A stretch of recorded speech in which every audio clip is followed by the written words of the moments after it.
let me pose a question for you all, for the three of you, just to start our discussion.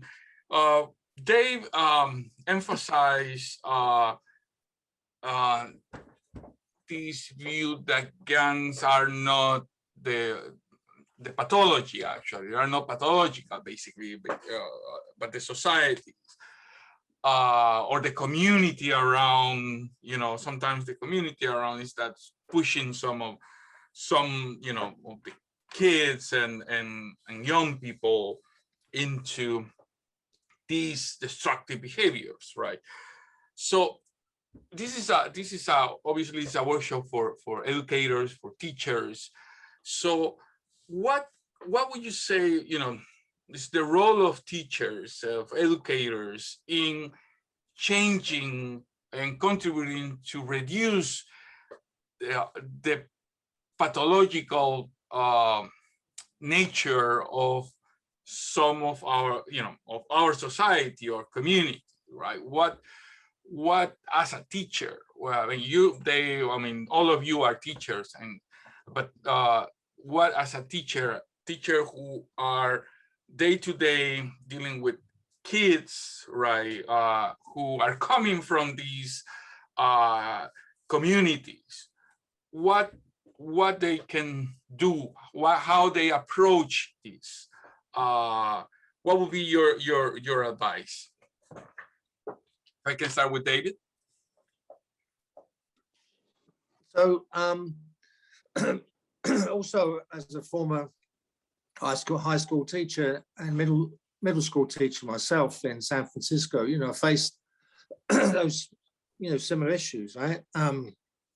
Working in inner city schools, working with a lot of kids coming from, backgrounds with low cultural capital, in the sense that many of their parents had graduated school very early on, often not getting, if they were coming from Central America, South America, often not getting past the 8th or 9th grade.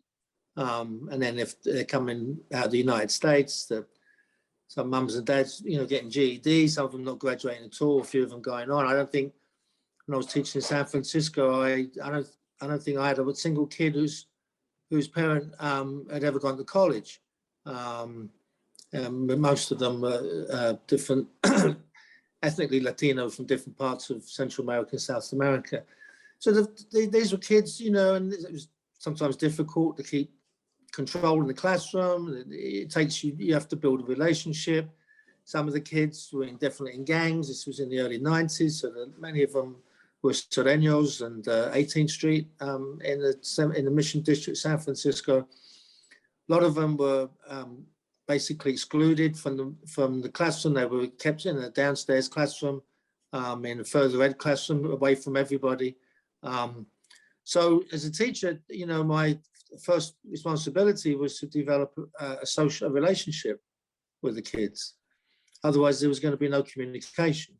I had to reach out to them, after class. I used to go on the streets at night and look for them if they weren't in class, and approach them on the streets if they're on street corners, just to show that I cared. Right?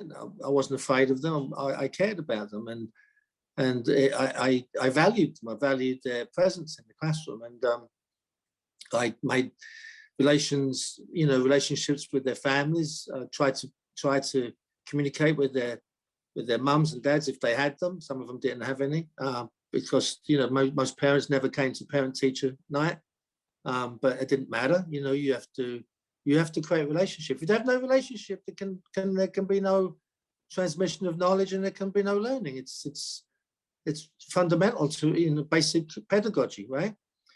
And then once we have this relationship, to teach critically, to teach kids to to explore the world they live in, to see it, try to describe it for what it is, how it feels to them, to try to decode the language in books, which was very difficult for a lot of them. It was like you read in textbooks, it was so dry, And so it talked down to them all the time, or it was written for a different social class, right? So you had to interpret a lot of decode the books so that they could understand it. And over time, build their self-confidence. And it takes time. It doesn't happen overnight. It takes time.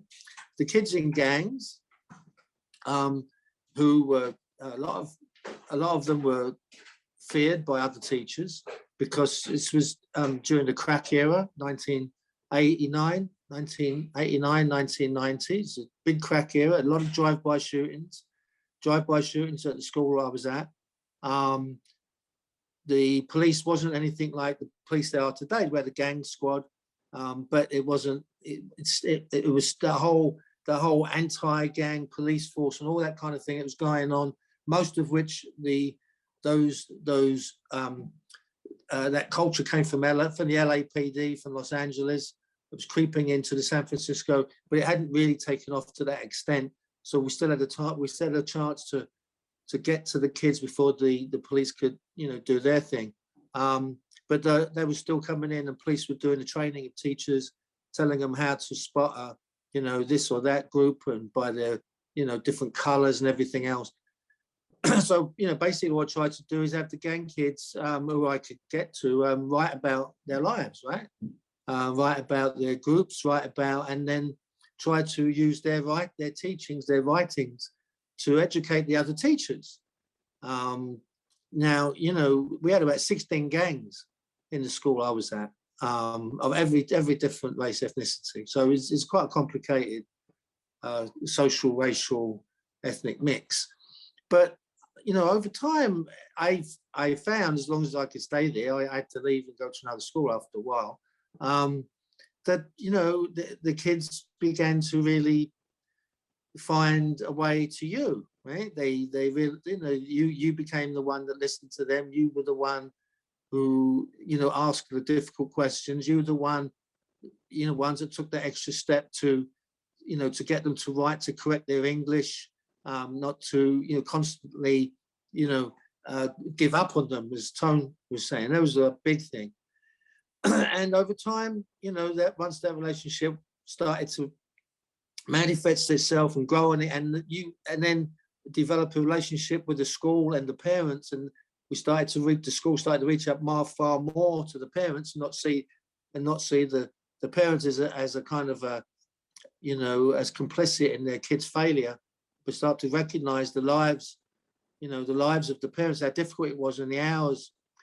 And then later, I left the school after 2 years, and went back to university. And my PhD, my dissertation, is on the kids in the classroom that I work with. It's called "The Future Is Up for Grabs." And I went back into the classroom to study the kids that I had a relationship with in the 9th grade, and then I saw them again in the 11th and 12th grade. And my question in my dissertation was,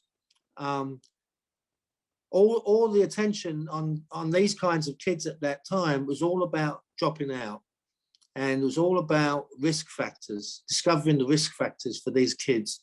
As if the very society they lived in wasn't a risk factor. The whole society was based on risk. When the whole thing about capitalism, it doesn't guarantee you anything. So, I wrote about their life situation the other way around. So, my question was, why would you drop in rather than why would you drop out, right? And so I studied the kids who graduated to the 12th grade. 50% of the school had dropped out by the 12th grade, between 9th and 12th grade. So, it was a really high kind of risk score, if you like.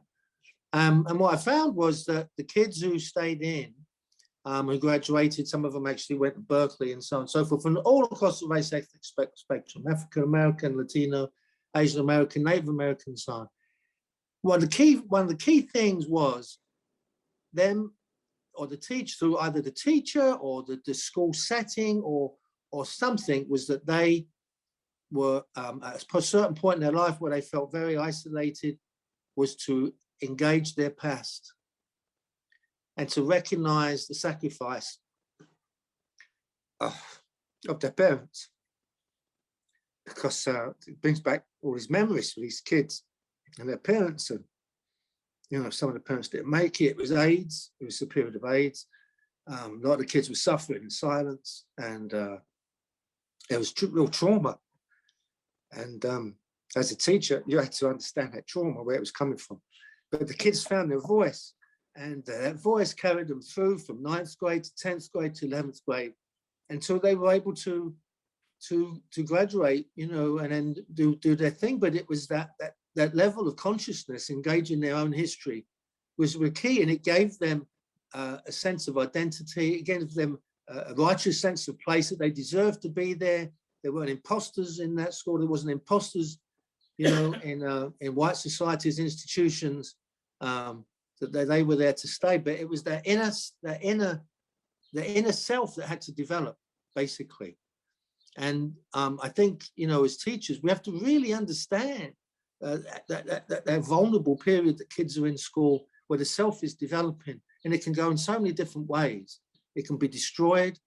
It can be filled with self-hatred instead of self-love. And then once these kids got the relationship between knowledge and selfhood, and then the power to develop a sense of possibility, instead of the kind of defeatism that's so strong in our kids, the fatalism that's so strong in our kids, that all they deserve is this, that, and the other, and you're fighting to say no. You know, you must go beyond this negativity. You know, it's not. You know, you can make all those kind of. You can say all those things, that rhetoric. You can offer them all that rhetoric as much as you want, and it oftentimes falls on you know, in a dead space. You know, yeah, I've heard all that stuff, and yeah, everything. But to make the link between thinking and doing, between action and progress, between relationships based on love and care and empathy, and transformation. That's what we do really as teachers, as decent teachers. That's what I think.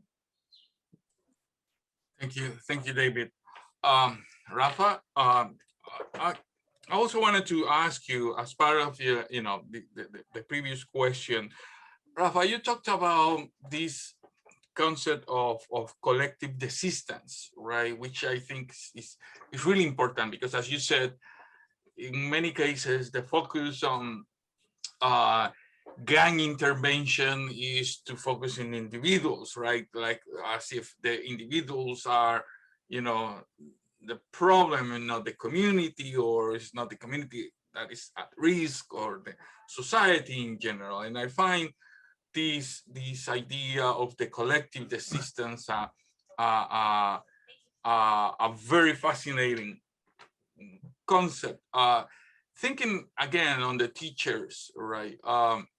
What teachers can do to promote this sense of collective action, right? I won't put it in collective desistance at this point, but certainly what you see is, in many cases in the schools, are several kids, you know, that you see them having some problems at home.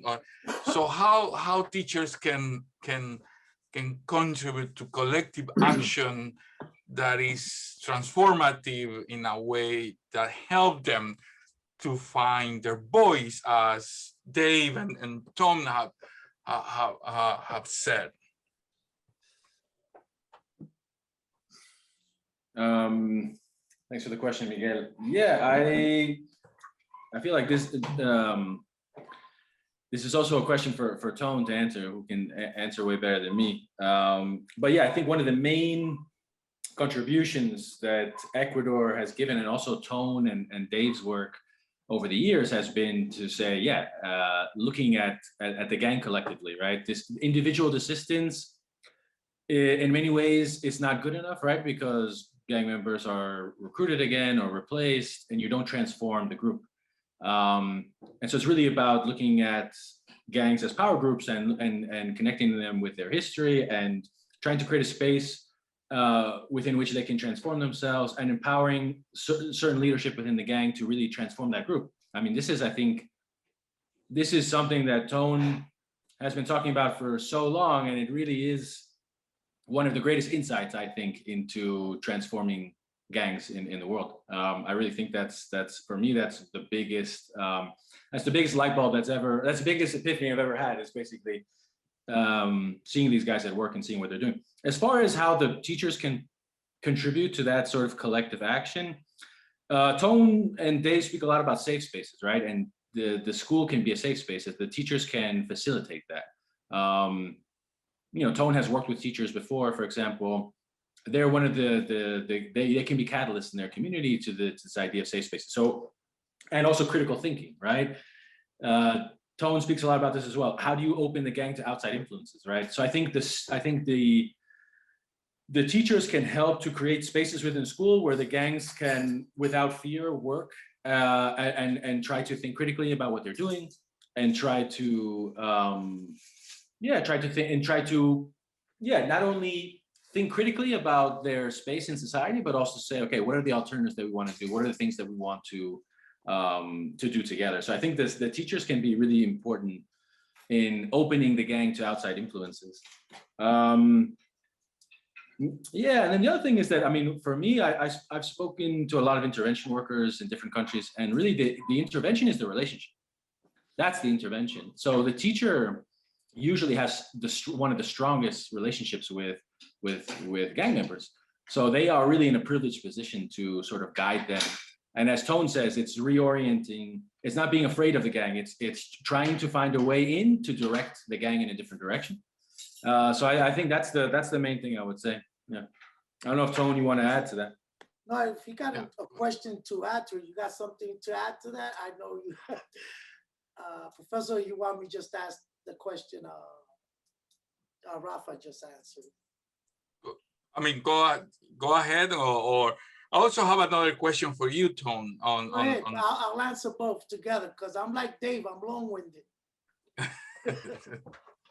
So the question I have for you, and then after this I'll get into the comments that are coming in on, is you talked about these credible messengers, right? And I think that's really important. And my question for you is, what becomes a messenger, a credible messenger, right?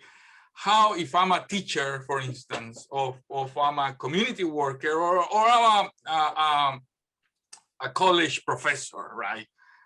Here in my ivory tower, how I can become a credible messenger for the kids who are struggling to get ahead, right? To get out of the drugs, the violence, right? What makes me a credible messenger? So, yeah. So, like I said real quickly, right? That's a great question, because how do we find our inner selves to be a credible messenger in our profession, in our house, as a husband, as a father, right? Sometimes our profession becomes the place where we become the other us. And it's extraordinary. Sometimes we do in the other us things for our community and our work that we don't do at home. And we learned that through the epidemic. When we worked all the time, we were screaming, we have a family, we love them to death, until the world turned and say, now live with your family, work with your family, cry with your family. And work became unable to support the other you, where you had to become a credible messenger in both places, where you had to face your reality, who you really were during work, as a father, as cooking dinner. Who would you really become in front of your child, in front of your community, right?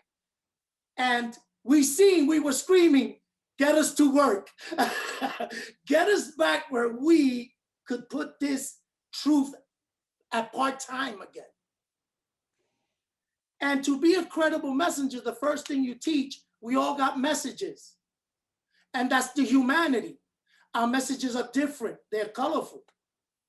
But then how do we become a credible messenger? So with a kid, you do it as a teacher, because I remember I was the dumb kid. I didn't get picked to erase the board. I didn't get picked to be the one who brought the teacher his apple. I was the kid sitting backwards in the corner, because the teacher thought I had to empower my smart kids and really single out what you're gonna be if you struggle to learn or read, and you make me feel that I'm not a good teacher because you can't learn the way I teach. You don't reverse the punishment to yourself. How could I become a teacher to Tone? First, she would have learned that I didn't know how to pronounce any words. She would have learned I was the 4th kid in a 5-child family. She would have learned my mother was 18 and went back-to-back kids.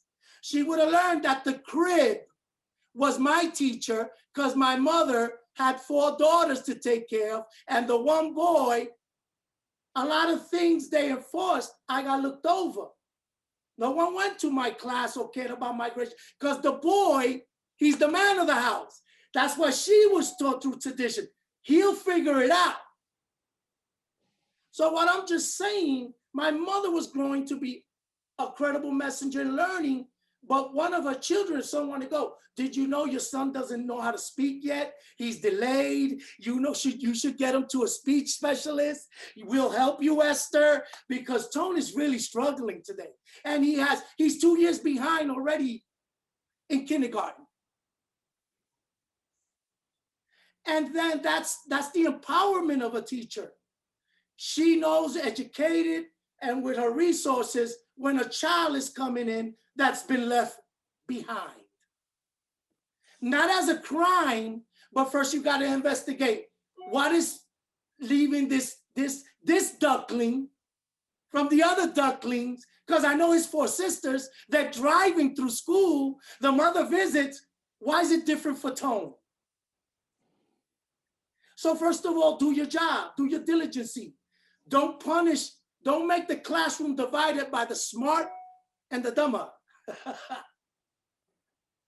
Right? You engage the weaker, you teach the credible messenger class who's good in math to go back and sit with Tone, and because you know a little more than him, I'm gonna partner you with him so you could help me, and you be my credible messenger to Tone, because he likes you, Mildred. And I see you talk a lot, and when he does the test, he cheats off you and you help him. That means you got a good heart. It doesn't mean you help cheat, put a 0 and embarrass him. So you have to be more, don't follow the order that you punish the weak in your classroom. You empower him and you marry him with the credible messenger, your smartest student. So then you also show that student love those that are hurting, that got weaker than you. I'm not gonna treat you more special. I'm gonna treat you what it is to be a good person. And you start from there. The other is, in the school, what I found, the creativity has been stolen, the music, the dancing, the after schools, those things that brought fun to learning and a place to disengage from reality of math, science, and these things that they make next, where the teacher was themselves, those gym teachers who really took that time to push something on them, but to use that safe space during playing to learn more about their student, to learn more what makes them happy in a different setting than the classroom. And the school became like the church, a 9 to 5. And kids don't do mistakes 9 to 5 usually, right? And what I'm just saying, lighthouses that used to have night activity, night school, and all those colorful things that were people who really cared had a safe space to teach in the most dangerous times where they are good kids. And they're the member in the gang who really don't want to be there, but really doesn't got an excuse to be anywhere else. And the gang knows it. And the kids on the block know it. But if we had our parks open again, and instead of walking dogs at night, we let our kids play, and we put credible messengers and people in those parks to empower the kids and teach them again What are safe spaces on their community? How do we keep them open to 12 for the older adult kids and the middle the kids? We could set up our whole community with, so let me make an example. When I went to Sweden, there was a project where there was crime and it was coming up. And in Sweden, public assistance, you know, there's hardly homeless, but there's a big community that lives off the government and really, you know, their fathers and mothers, they know how to use themselves and make themselves feel proud, usually Arab. And then this project and this program in this school, her name is Camelia, Dave knows her, and they did this projects where they empowered the fathers. They brought them a one-color jacket for all the fathers, and they gave the fathers shift. The money was coming from the public assistant that they were sitting home drinking coffee getting anyway. But when they seen that there was trouble, they said, imagine if all you fathers had shifts, and what better than 10 fathers walking around in the pool room in the project of where the gang members are, which are their sons. It stopped. It stopped when I went there. It was the fathers playing pool with the kids. It was the project was safe. Those that still chose to do mischief, I had to go meet them under a bridge, under the project, in the corner, because I knew their fathers were coming. You see? So what I'm saying, those few, there's still those few, but the credible message is, how do we use our resources that they're giving us as a government agency? How do we challenge it and say, I need more? You know, it's a sad day. I'm well off and I'm just teaching you. Imagine when a teacher got to send a list to a poor mother that she needs 2 Bounty towels, 15 tissues, 42 rolls of toilet paper, 15 hand sanitizer, and you're on welfare and you see that list and you got 4 kids. How do we become credible messengers there? How do we not embarrass that kid just because they don't have, they won't come to school? It's embarrassing to be the kid without all that at your front desk, ready to start school, plus the clothes. How do we get those resources in?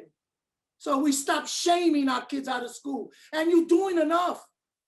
But how do we make those in our building, like Dave and John Jay, like me and the gang? See, before I preach to you, I go to Chicago, I go everywhere, and I talk to the bad leaders in the Latin Kings. Because if I want to talk to a bad cop who kills one of my children, I'm going to talk to a bad Latin King leader who's sent to kill one of my children. I do not discriminate. So when your principal is full of shit and starving you out and letting the cops in your school, use your union for something positive. Start screaming, we want cops with guns out of our schools. We want more credible messengers. We want other resources and restorative circles. We want to see this new knowledge used in our schools as a tool. Mothers got felonies, fathers got felonies, and you don't want felons in school. You hypocrites. Change the laws to fit your community. Fight for those justices within you where you represent your children, the future of this country. The Spanish, the brown, the black, and the white underprivileged, which get treated the same when they're poor. So what I'm telling you as a teacher, like Rafa said, you are the eyes to the truth. You learn about the mother, the father, the rapes. You usually got to go crying when you report that a kid in your class just shared with you why she's not learning and someone is doing wrong to her. And that's what listen to me. The credible messenger is in all aspects of life, and that's what we're saying. What does love look like in public policy? What does love look like in our schools? What does it look like in justice departments? And it should all start with the truth, honesty, and understanding that's a human being that's defenseless before us. And if it doesn't have, how do I find the resources? How do I connect it? And usually it's so hard that we'd rather call the police. So challenge that feeling every time it comes about. As a teacher, challenge when you see a Latin King come in your class with the black and gold beads. I would say, yo, what's up, King Timothy? You see him look up to you and you smile. You know why? You respected his title in the neighborhood. You didn't say, what are those colors? Take them off. You'll never see him again. Let him stay there little by little. You'll tuck him in because you teach him. This is a safe space, but that ain't important. It's respected. But here we want you to all be equals, and then teach them how that's you sometimes. And then teach the GD the same. When I was a king, that's Dave could say, I call for a truce in all schools, and I got all the gangs to make it a color-free space where the Bloods wasn't having red, the Kings wasn't having black and golds, done by us leaders in the neighborhood. Imagine if you teach your kids that in class. Hey, how about we, I love those colors, explain them, then how do we do it? So you don't make it where they have to judge each other because they're gonna be in your class. Learn to address them and accept them, and slowly, like Dave, once you hear them, the gang becomes less important than the information you've given him to navigate his life through that. So he could grow up out of the Boy Scouts. He could grow up out of the Latin Kings. He could grow up out of anything he thinks has to be a lifelong decision. If you give them the safe space to practice the behaviors you're teaching and letting them grow naturally and defending them. You want to know something? It was a teacher who told me I kept getting beat up and I was fighting these dudes and I was like, damn. And the teacher says, yo, what's up? The guy who was working with me, you always fighting. And I go, yeah, because when I walk through here and I walk through there and I walk through there, and he goes, Tone, you ever thought about changing your route? If you go through here and you're not scared to go through Queens and you do 2 blocks and then you walk through here, you probably won't see none of them and get to the school. It's more safe. That's what you were taught. There's a different route. And I looked at him like, this sucker kept his secret from me. But it was just, I didn't have the oppression kept me from thinking clearly and seeing resolve in my problems until somebody helped me get the cloud out my mind and say, sit down. There might be a remedy if you just slow down and listen to me and trust me, there's a different route. And I think that's what the teacher job is to help this kid find a route and the beginning of truth that helps him navigate his life through this very difficult process that our children are put up to in America today. I told you I was long-winded. No, that's okay. Great. Thanks, Ton. I have another question for all of you. And this is speaking on what part of Dave's presentation on the history of policies of dealing with gangs, right? Historically, and how those policies basically started to change in the 70s with the war on drugs, and they became sort of the standard during the Reagan era, right? So well, this is for all of you. But Dave and Rafa, you guys work at John Jay, and I think Tone mentioned it. Well, John Jay was created, to train some way to train police, right, and law enforcement, and so what would you say? What is the role of educators in educating law enforcement? Is there a role there? Is there some role that can be taken to educate, police officers, law enforcement, and other agents in our community, not only the children, not only the kids, but is there a role for educators to engage with these other actors in our communities? What is the importance of that? So Dave or Rafa or Ton? Sure. I mean, yeah, of course, I've been John Jay 27 years, so I've had a load of police officers, all ranks, and police who've been my graduate students that got their dissertations, under me. So I've had fair amount of experience. I mean, the first thing is, it depends where they come in. Obviously, at undergraduate level, it's different than at graduate level. But they've got to learn to be a student, right? Because they come out of a militarized profession, highly ideological profession, a very top-down profession, right? And they've got to wear another identity, when they come in the classroom, and learn to be a student, learn to try to understand, to accept knowledge and accept different levels of evidence that to them are quite much against the ideology of their profession, right? Now some of them can't do that. They have real problems of making that transition. And I've had times when I've had to call them out and say, look, you can't come in the classroom with that behavior. I'm sorry. You have to be respectful, and you might not agree with this theory or that, but it's irrelevant, right? If you come in as a student, you've got to be a student, and I would say it to anybody. But most of the time, they, I find that once they, they begin to, I'm not blaming them, even though I'm obviously a very radical sociologist, social scientist, and I'm trying to understand, how society moves and works. They then begin to share their experiences, oftentimes for the first time, because they're not allowed.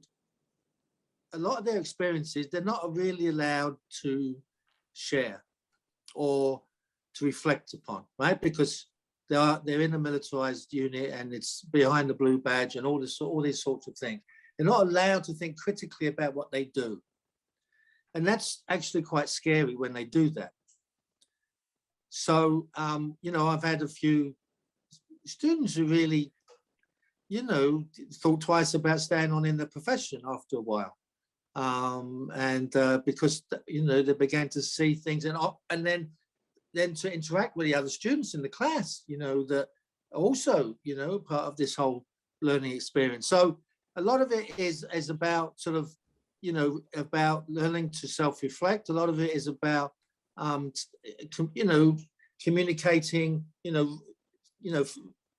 reasonable theories about a world, which is pretty much messed up to begin with, regardless of what they do. I mean, they're just only part of the asymmetry of power in society. And then they stop fearing it, stop fearing knowledge itself, because a lot of them are very fearful of knowledge. A lot of them say, for example, listen, Dave, I joined the police to be a police officer, not a goddamn social worker, right? I'd hear that all the time.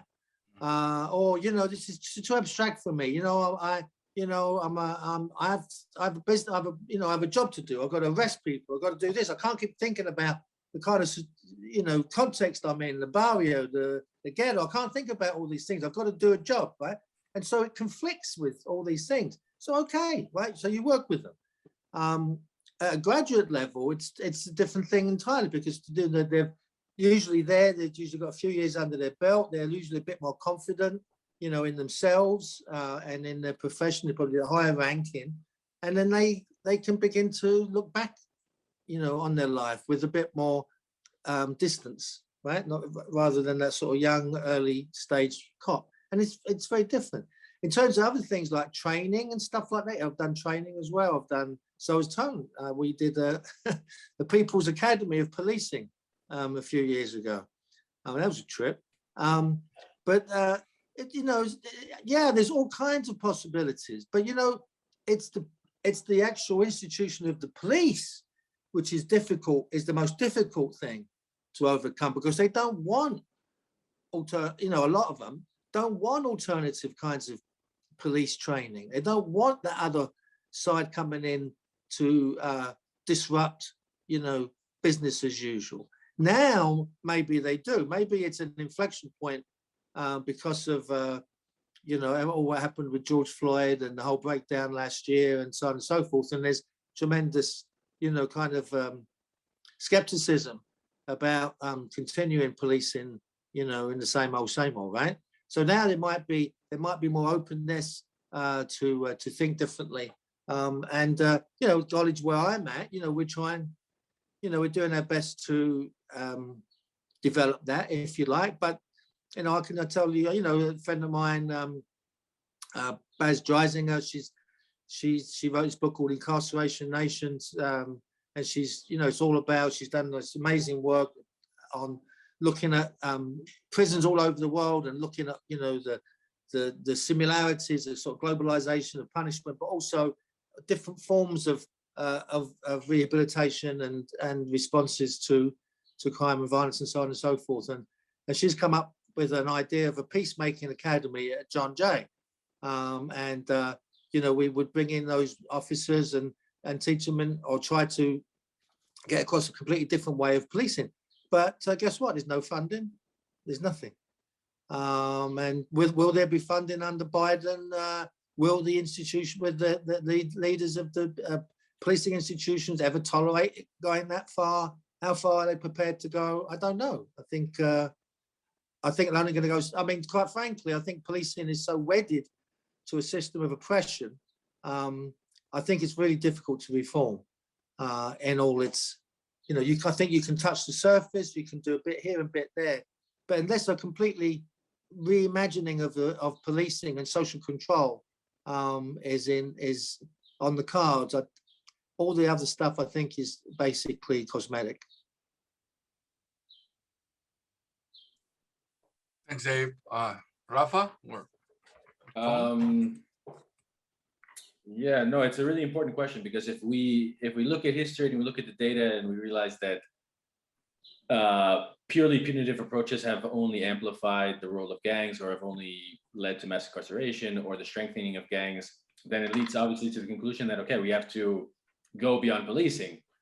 I think part of that is just narrowing, in the practical sense, it's narrowing what policing is.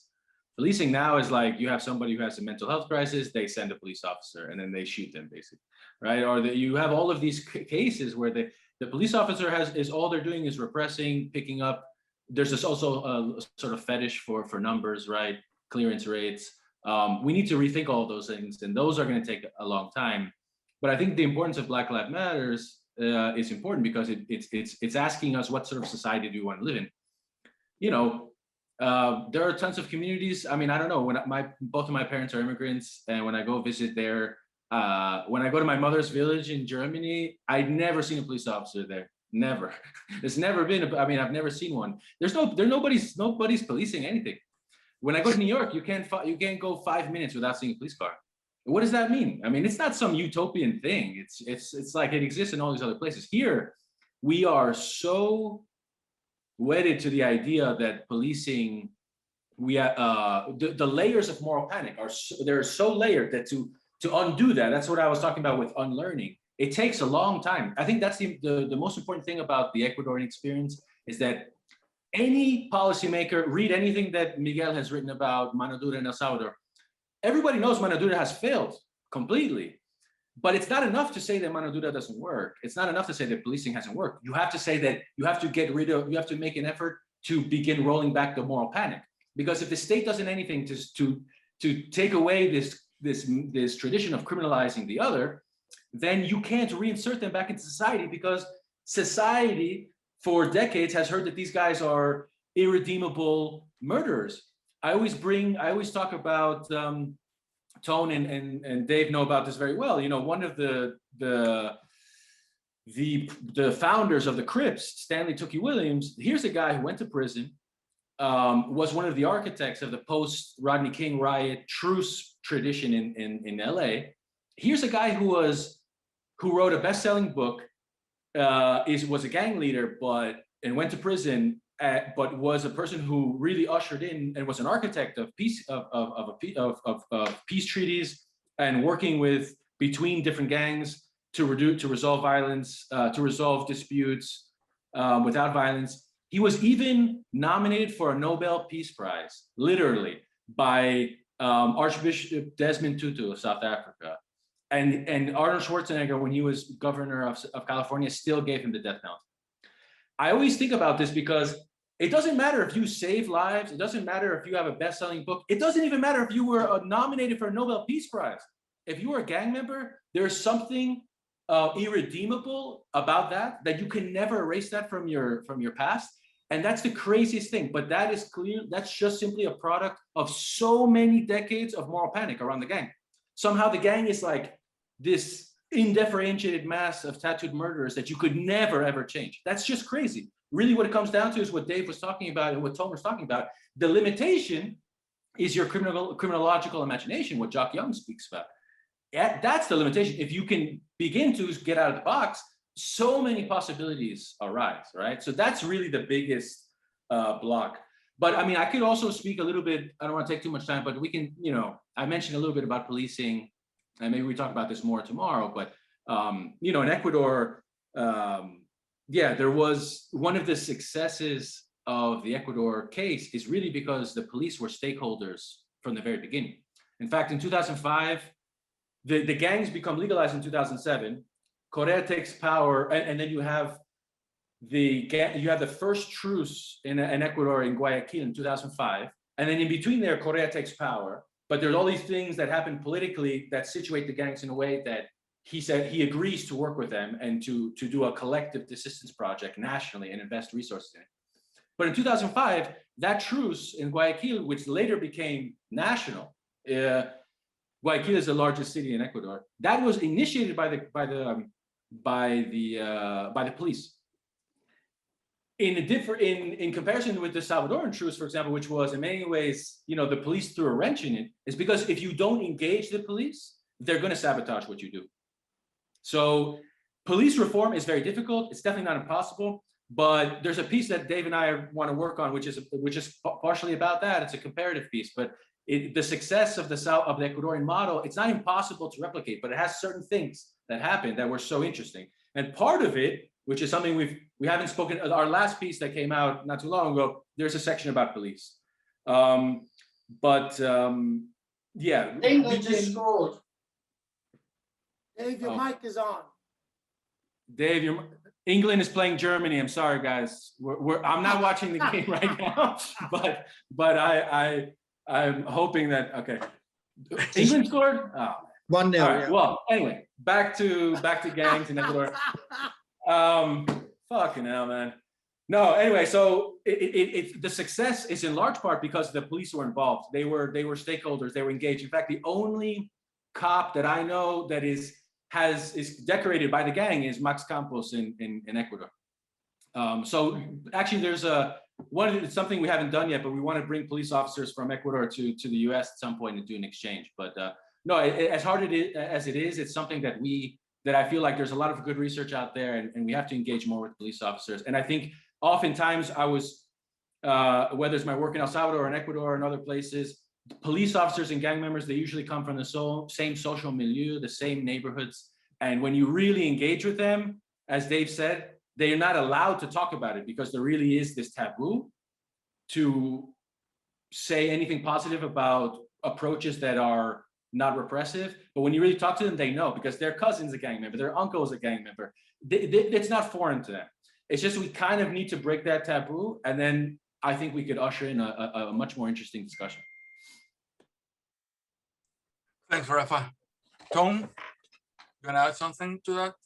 Yeah, just real quickly, you know, it's also right that the police department was slowly also pressed into a place where it was forced to take the resources from the schools and everything, perfectly planned by government to do a shift of empowering the young Black and brown communities, because there's real police in schools, the metal detectors and all that. You really don't see that in the suburbs.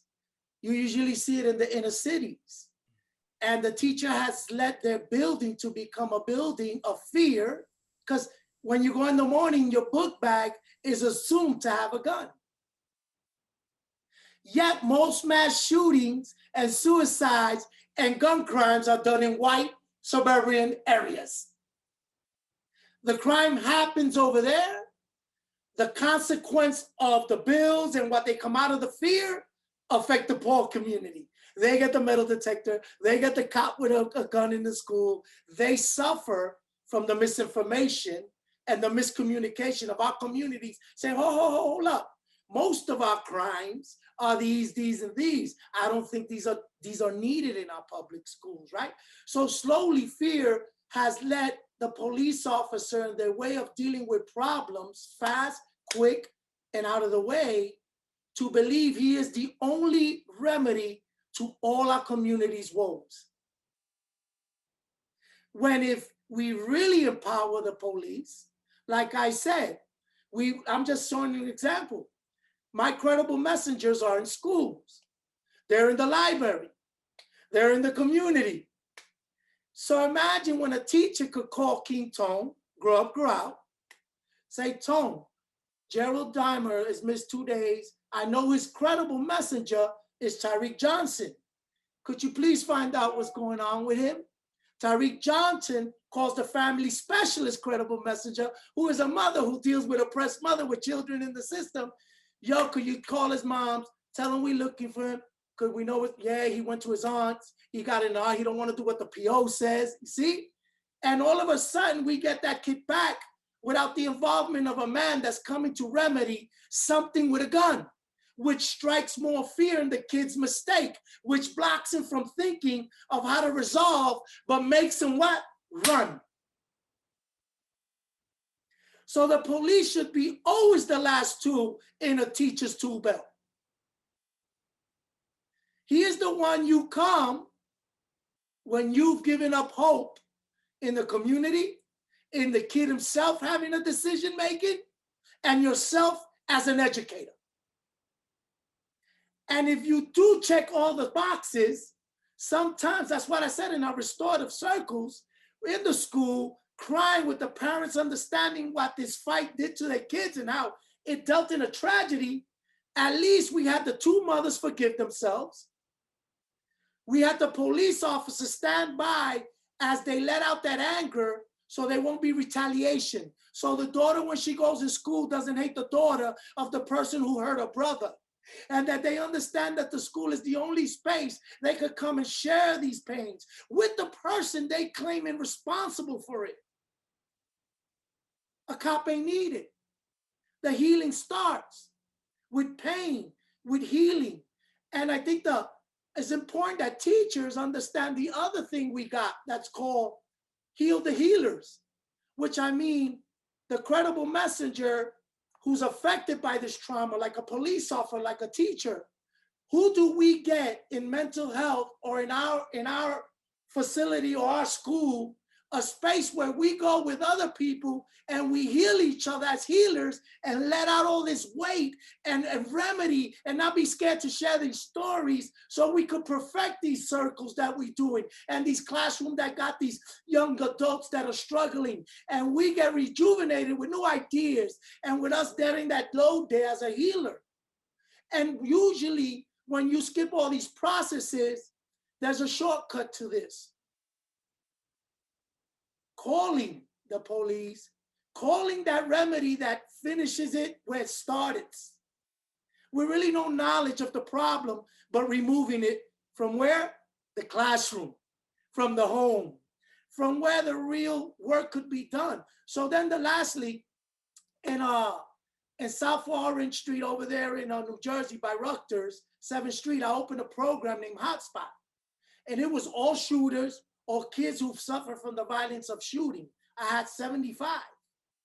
But to get the contract and to get this money to help this problem in these young adults that were facing it, the police department demanded that I put 2 police officers in my program under my payroll to participate in the circles. And I said, how do I do this? Right? You lose credibility. You're working with the cops. So I did some demands. You see, I became an empowered, credible messenger for, even though they had the money, even though it was my dream, I gave them non-negotiables to the cop. They gotta be rookies. I want one black, I want one Latino, and I want one white. I want them to come to all the trainings that my credible messengers go through. I want them to practice and learn the language of what love looks like in public policy. Then they got to come to the circle in their community uniform. Before my kids respect them and accept them in this community circle as a police officer, because he's a human first. And we make the deal. And it's, in 3 months, these 3 officers, they were credible messengers. When my kids found guns that were gonna be used in wars and they knew about, they told us where to put it in a bag, what abandoned building, then to leave, because then they could say they found it without somebody to have to be reported, and we were getting guns off the street. They came to the circle and the kids told them when we're cleaning the parks and we're trying to change, officers are pulling up in their cars and they saying, look at you, Crip. You're using all those bad words. Oh, so now you changing your life. You faggot, and all those ugly words to make the kid quit changing. And in the circle, they shared it with those 3 police. Guess what they did in roll call? They checked the officers and told them, don't you be going bothering my kids when they're working in the street. Only if you're gonna tell them how good they're doing. Only if you're, if not, I'm gonna go over there and kick your asses. These were rookies. Empowerment. Married to the community and the kids and understanding. So I'll leave you with this. Really, teachers, oppression leads to aggression, leads to violence. Always remember, the problem isn't the kid, it's something oppressing him. Be it self-inflicted, be it mentally, be it in the family. The first thing I teach all credible messengers before they teach anything, you listen. When you listen, the oppression gets relieved, aggression goes down, and it's the only time you could teach, teacher. You can't teach to an oppressed kid, and you can't teach after he kills somebody. You lost him forever.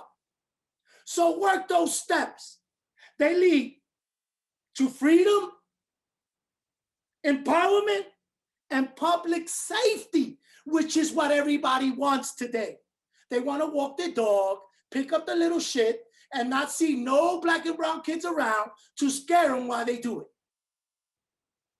And I'm being honest, that's what I see all day.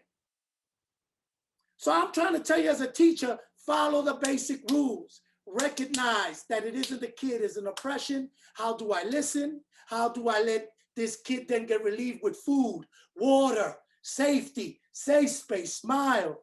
Then one day he's gonna come to your desk and say, Dave, remember you asked me this? Well, this is what's going on. He'll trust you.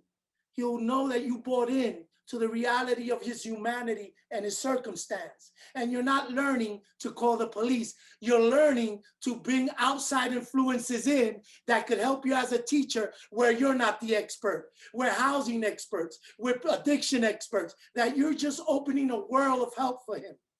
And that's how you avoid people with guns coming into your school thinking they're the ultimate power of decision-making, when you take that from them by being a trustful steward in finding out and following the steps in the process that empowers you and the youth. And that's what I think. Police are empowered by our communities, fearing to resolve their own problems.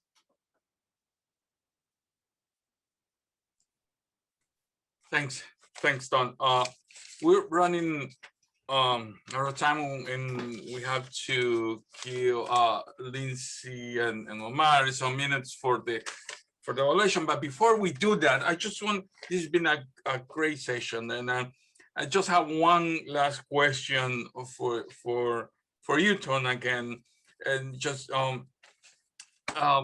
you said something that resonated me when talking about your experience, and you said about you kept your name, right? So can you expand a little bit on the importance of that, of keeping the name when working with children and kids who are in gangs, right? But you want them to engage in constructive behavior. Can you expand a little bit more on that, and with that, what I'm trying to say is you got to understand the history of the gang, like Dave says. Now the Latin Kings, we've been around since the 60s. So you got a grandfather who was a father who got nephews and nephews that he brought under that tradition with the title king. He calls his own son, which is a crazy upside down world, right, to us. But my point is, so imagine that, like me, when I go to court still as Antonio Fernandez, they go, who? When I say King Tone, then they know who I am. I got judges, I got case managers, guess what?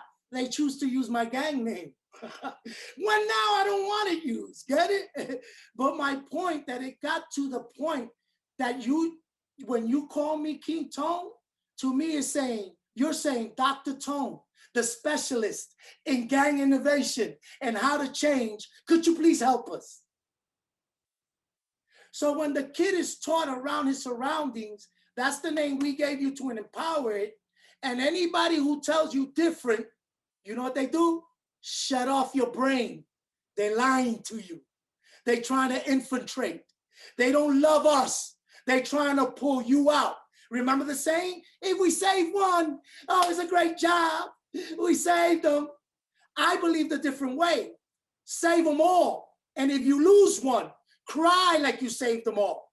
But what profession could you tap yourself on the shoulder if you save 1 out of 10 all the time? You should be fired. So my point is, that's where I empower, and I've come to understand that a kid is looking for the recognition that not you are giving him, but his community and his peers, because that's who he fears. Until your love overcomes the fear by starting, right? Paul said, I become all things to all men so we could communicate.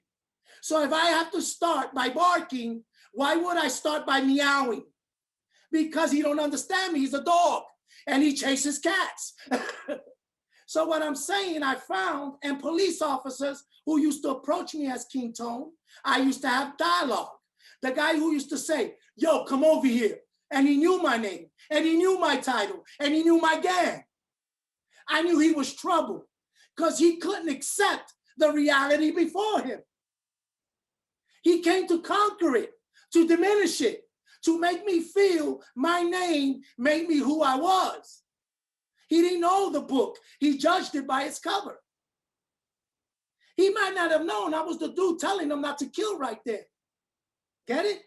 So usually what I'm saying, don't fear the cancer they come in with. Heal it, talk to it, understand it, and you'll see, he'll start telling you who Antonio Fernandez is. And then you get comfortable where you start calling him Anthony without the King. And you'll start responding. And then the other kids will giggle because they see King Tone is turned into Tony. And he didn't even understand it because the teacher helped him through the process of knowing, you know, you got a good street name, but you know your mama gave you Antonio Fernandez? Do you know Antonio's a saint? Do you know this is what's up? This is what Latina, do you know the meaning of your real name? And they re-educated me to accept the name I was given out of love, not the one I created out of fear. He's an idol. He's a protection for me. He's the guy I created because Pachi was too weak to make it in East New York with 4 sisters. There had to be a King Tone created to walk those streets. So don't get caught up in the idol. Find out the soul and the spirit behind it, and you'll see the idol will fall out, and you'll meet the person. You'll meet why he created a false identity, because usually that's what protected him. So that's why I said respect the name and the title. It leads you to the person.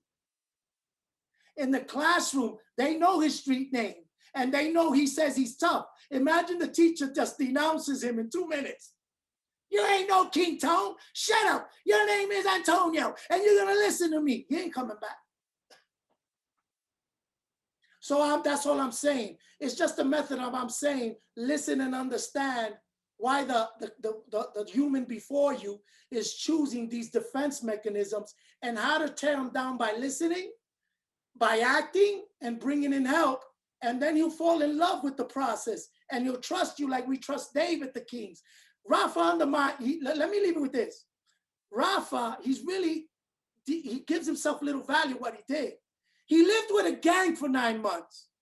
He won them over after I introduced them and Dave because they trusted us, that he was so relevant but not involved that before they made major decisions, he became a consulary.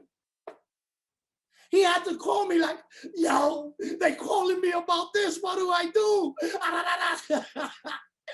The leaders of the gang, the ultimate two last leaders, trusted him as a consultant of how to react to situations and never got involved, but always was irrelevant. That is your job. That is the calling, not to run from your relevancy to the situation just because you're scared.